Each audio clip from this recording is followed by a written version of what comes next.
Hi guys, welcome back to another video.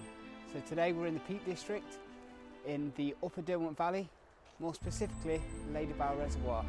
So today we're going to be tackling the Ladybower Reservoir and Win Hill Circular.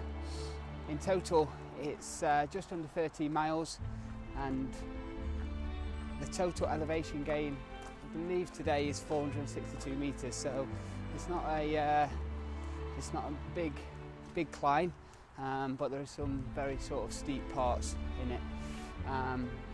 It's been raining all day, so it's about midday at the moment. It's just stopped raining, so yeah, we're going to crack on, so come and join me.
So here we are guys, this is Ladybower Reservoir.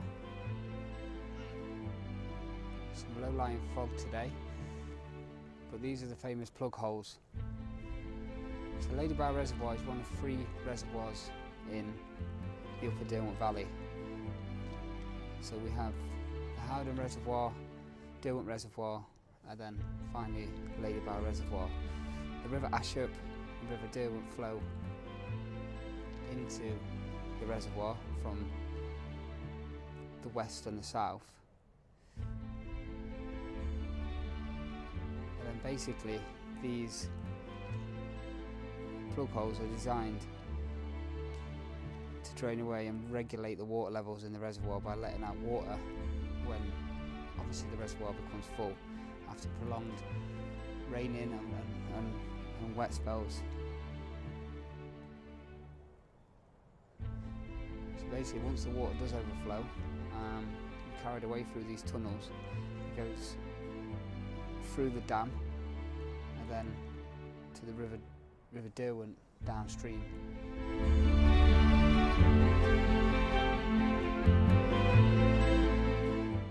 But yeah, you can get some spectacular views from here on a very good day, and it's also a hot spot for tourists.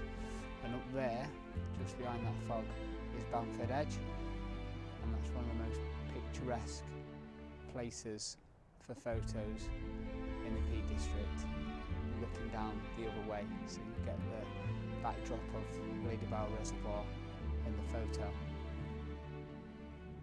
But yeah, not great weather today or great visibility. So let's carry on with the walk.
Wow, what a climb. So not even halfway up yet, but this first descent is quite steep. So that's where I'm heading, up there. And if you can see, that's where I've come from. So yeah, the climb up to Win Hill through this way is pretty steep. That's why I'm a little bit out of breath. Not only that, boggy, slipping over. I actually already fell over once trying to get some footage of the waterfall. But yeah, we definitely won't be showing that in the video. So, got a nice little waterfall, two waterfalls actually. One from there, one coming down, all heading downstream.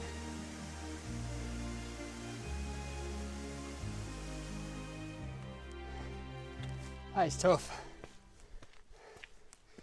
Still going, still trying to get to the summit, Win Hill. I don't think I'm far away now. But as you might see, there is no visibility up here whatsoever. So I've been up here before when it's been absolutely beautiful, clear skies in the summer, and yeah, the views of Ladybower and all the reservoirs, absolutely fantastic.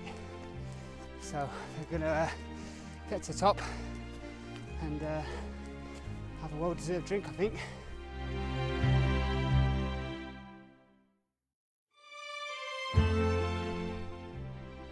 I made it to the top of Win Hill, 463 metres. This one is to the summit. That was a pretty tough slog up the side of that waterfall through the forest. Very boggy, very slippy. Basically coming out the top to some sort of steps up to the summit, which was welcome. As you can see, no visibility whatsoever. Can hardly see, I don't know, 10, 15 metres in front of me. Yeah, I was just thinking then that yesterday I was waking up in North Italy, in Lake Garda, Desenzanzo. I think that's how you pronounce it. And yeah, beautiful lake, hotel room, open the curtains, beautiful lake, visibility was great views. And then yeah, come back yesterday, travelled back, I thought I'd get out for a hike because I've got a week off work. It was raining this morning, and then I thought I'd come out at lunchtime when the rain stops. And yeah, visibility on top is really poor. But yeah, onwards and upwards, going to continue on the trail. I think I'm heading down now towards, yeah, back down towards sort of Ladybower. I believe Hope Cross is on the way as well. So I'll bring you back when we reach that point.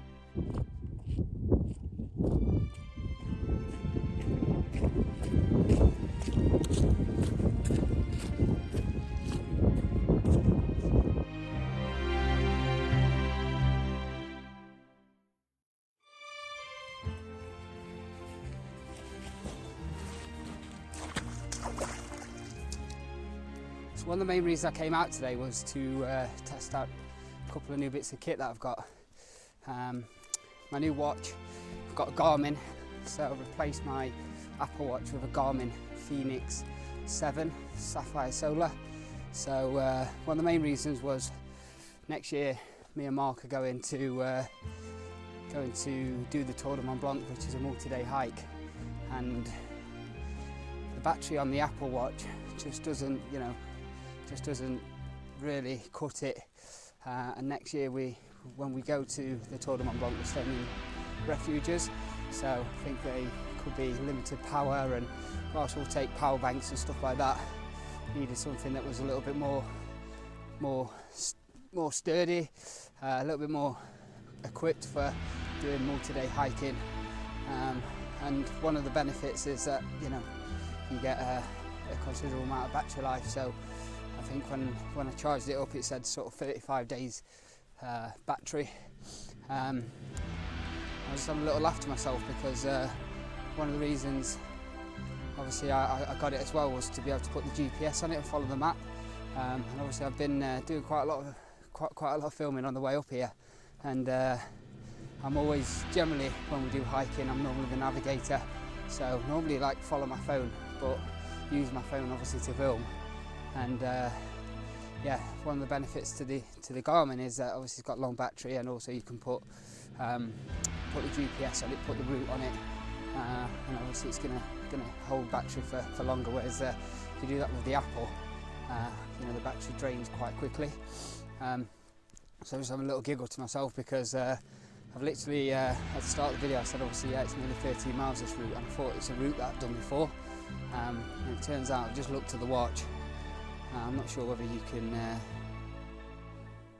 whether or not you can see that, but where I am on the red, I'm actually off route. So I've actually done a different walk to what I actually loaded into the watch, which is quite funny because yeah, if Mark was with me now, he'd be going pretty mad because I always always go off track, and he's always sort of stressed that we're going the right way, we're on the right path. So yeah, it's quite funny. So yeah, when you watch this, Mark, I had a little giggle to myself then because I thought of you when I was off route. So I know where I am though, that's good. So I'm not completely lost.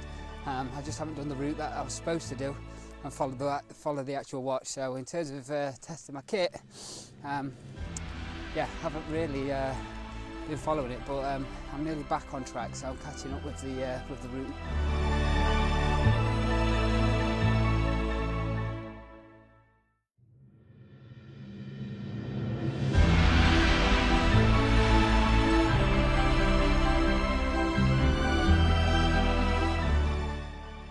So, a little bit of a weather update. You know, the fog and the mist is starting to clear, so you can see some views over there of Castleton. So that's where we've just come from, which is Win Hill. And over there behind that cloud is Lewes Hill. And if you remember from last week's video, that's where we were.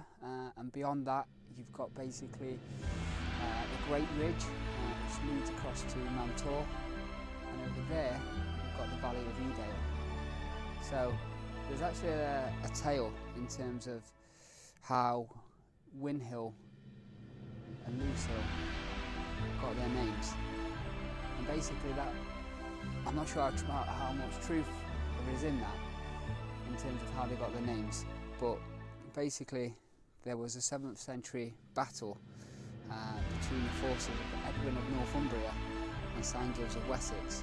So Edwin's forces occupied Win Hill, while Cyngils' men camped on Lewes Hill. As the battle progressed, Cyngils' forces advanced up Win Hill, and Edwin retreated behind a temporary wall they had built near the summit. And basically they pushed the boulders of the wall downhill, crushing the Wessex soldiers and gaining victory in the battle. So there was no, I don't believe, any historical basis for this tale, but that's the reason behind the names. So Win Hill and Lewes Hill.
Mist and fog is clearing nicely. Still a little low, but look at them views now. So that's Castleton over there. got Loose Hill, Great Ridge up to Mantor, and over there is Edale Valley. And that's where we're heading, so that's Hope Cross.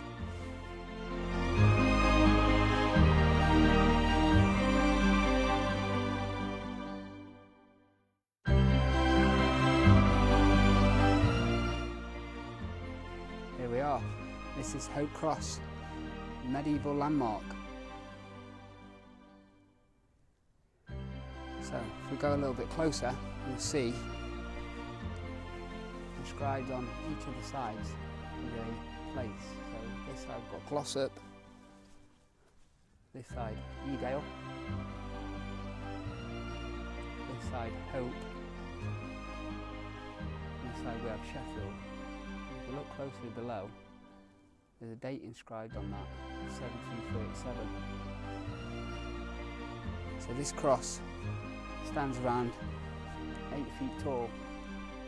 I believe that this was a Roman road, an old Roman road, and this was a way marker on the way, so people knew where they were when they were travelling up and down the road. I could be wrong, but I believe that's what it was erected for.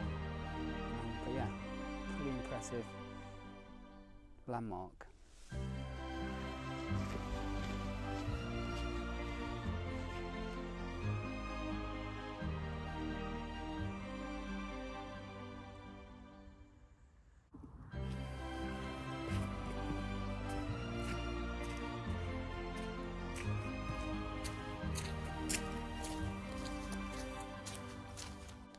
So, just walking back down through the woodland to pick up the path down at Ladybower, and yeah, just come across this flat spot here. You can see that somebody's already a fire, but it looks a great wild camping spot. There's enough space there for good 2 or 3 tents easily. So yeah, make a note of this and maybe return to do a wild camp soon.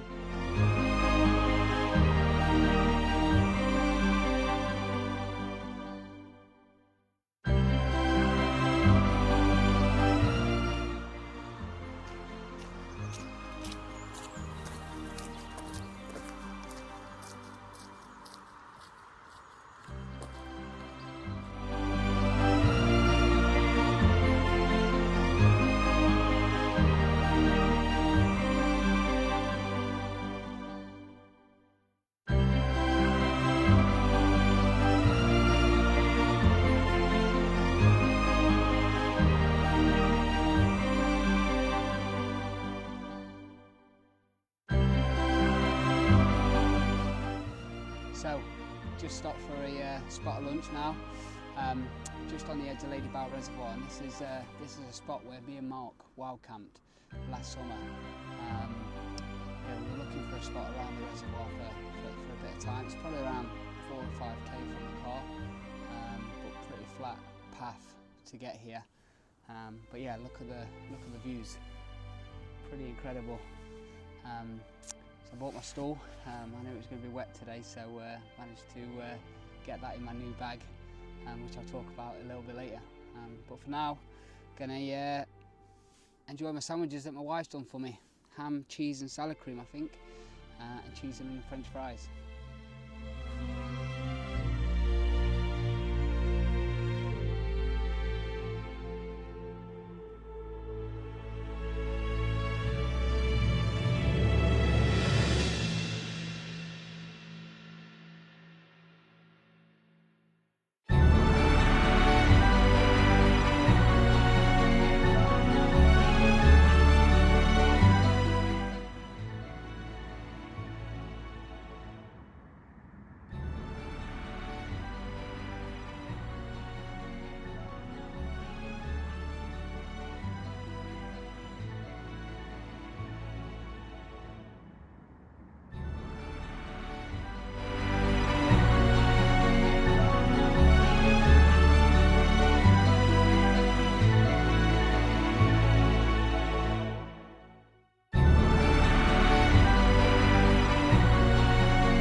So, welcome back.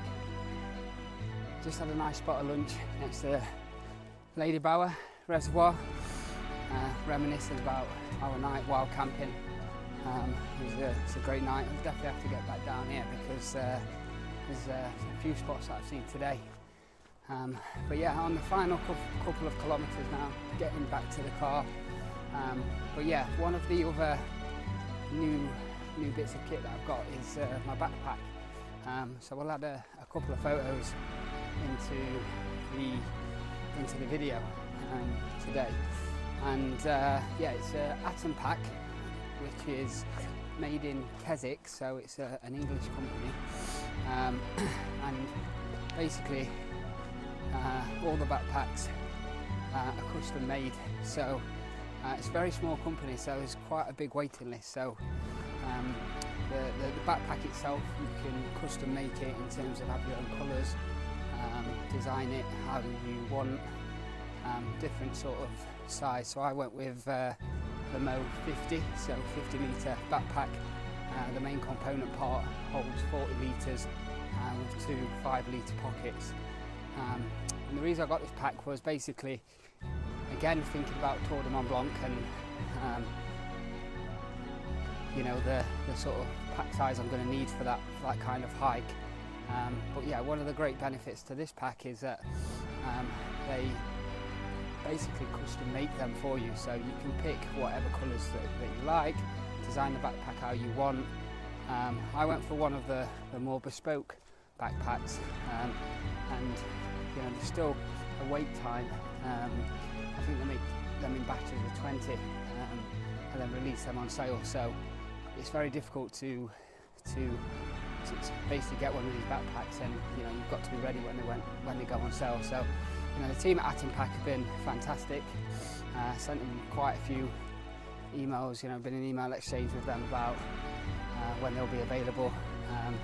And again, I wanted a pack that, you know, I could use now. I suppose the benefit that I've seen already for this pack is that I've got it on a day hike today. It's a 50 litre backpack, but I'm not sure if you can see it. But it does sort of fold over into sort of a day pack. I packed it up with quite a bit of stuff today just to sort of, you know, get the measure of the weight and stuff like that.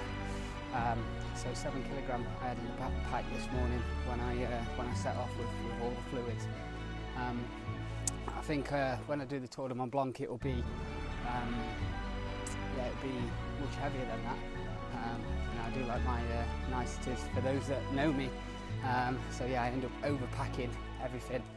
But yeah, the pack itself, you know, I've just seen a lot of great reviews from a lot of hikers, and Tom, who owns Atom Packs, so he's done a lot of hiking, a lot of through hikes, and his story is pretty incredible in terms of, you know, how he came up with the idea to make a lightweight backpack.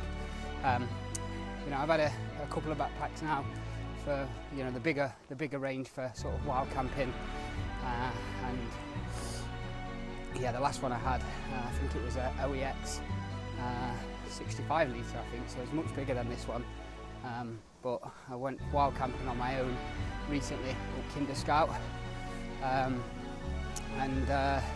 yeah, one of the straps broke. So I do think maybe I was lifting the pack incorrectly, so I think, you know, partly my own fault. Nice waterfall there. But yeah, you know, I was at the top of Kinder, and the pack, basically you know, the shoulder strap had snapped.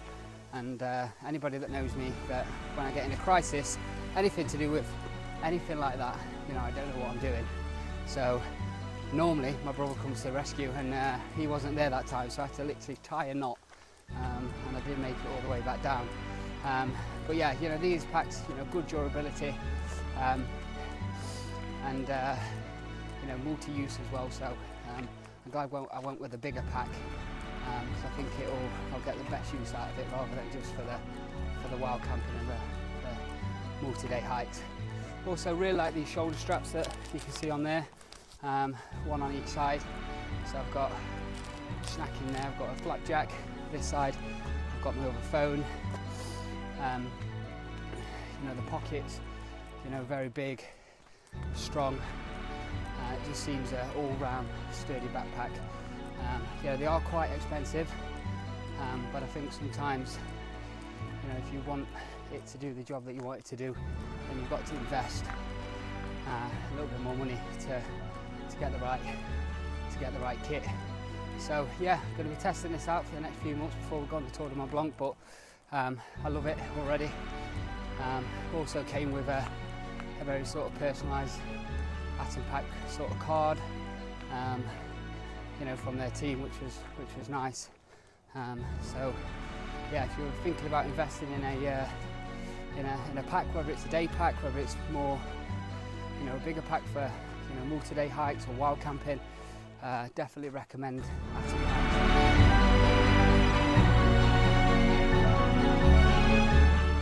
You know, they also do other bits as well. So, you know, I added on the additional sort of waist pockets onto the hip belt. So that just gives you a little bit of extra storage. And I also bought a roux, which is, I think they make these from the offcuts of the actual bag itself. It's basically a bum bag. So I bought one of these that I think it's about another 5 litres, but it you know, definitely do well for my you know, recording gear, you know, sort of having it, you know, to hand, not having to take the pack off, you know, snacks. So I'm going to take that with me on the Tour de Mont Blanc as well. So it wasn't too expensive, that, and I just think yeah, it might come in handy, so invested in that. I suppose one of the biggest benefits about Atom Pack backpacks is that, you know, they ask for your sizes, sort of your torso, so the sort of size of your back, but also your waist. So they basically, you know, within a couple of inches, you know, basically tailor the backpack to sort of, you know, suit, you know, your size. Whereas if you went and bought one off the shelf in a normal sort of outdoor shop, you know, they're very much all the same sort of size. So it's finding one that fits for you. So I can already feel with this backpack that, you know, it sits on my shoulders well. You know, the weight of the pack is being carried across all parts, you know, more so rather than all on my shoulders, it's, you know, across my hips as well. Yeah, it just seems very comfortable. So only the first day I need to load it with a bit more weight, but I'll definitely be using it over the course of the next few months. But yeah, if you are looking for a backpack, you know, highly recommend Atom Pack. So have a good look at their website. You know, there's a lot of videos as well. You know, whether it's reviews or from, you know, actual hikers, YouTubers, but there's lots of videos also on Atom Pack website in terms of yeah, all the detail regarding all the packs that they do. So yeah, take a look if you get a chance.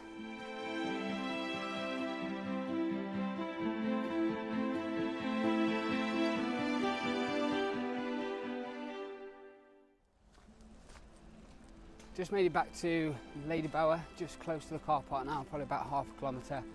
And as you might see, so there's the plug holes. It's a lot clearer now. There's the bridge. And up there is Bamford Edge. And that's, like I said earlier, that's one of the most picturesque points, I think, in the Peak District. Got a good couple of photos from there, overlooking Ladybower Reservoir. Got the bridge in the background, which you can't see that one, it's just round the corner.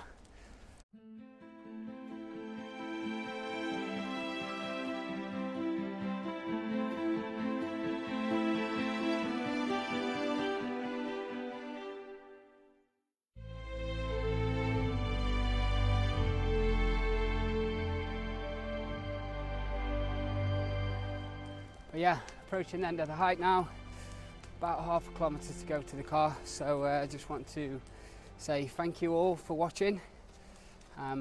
Please do like, subscribe to my channel, plenty more videos coming, and yeah, any comments or any feedback, you know, would be great. But yeah, we'll be back shortly with another video. So for now, goodbye and thanks for watching. Peace.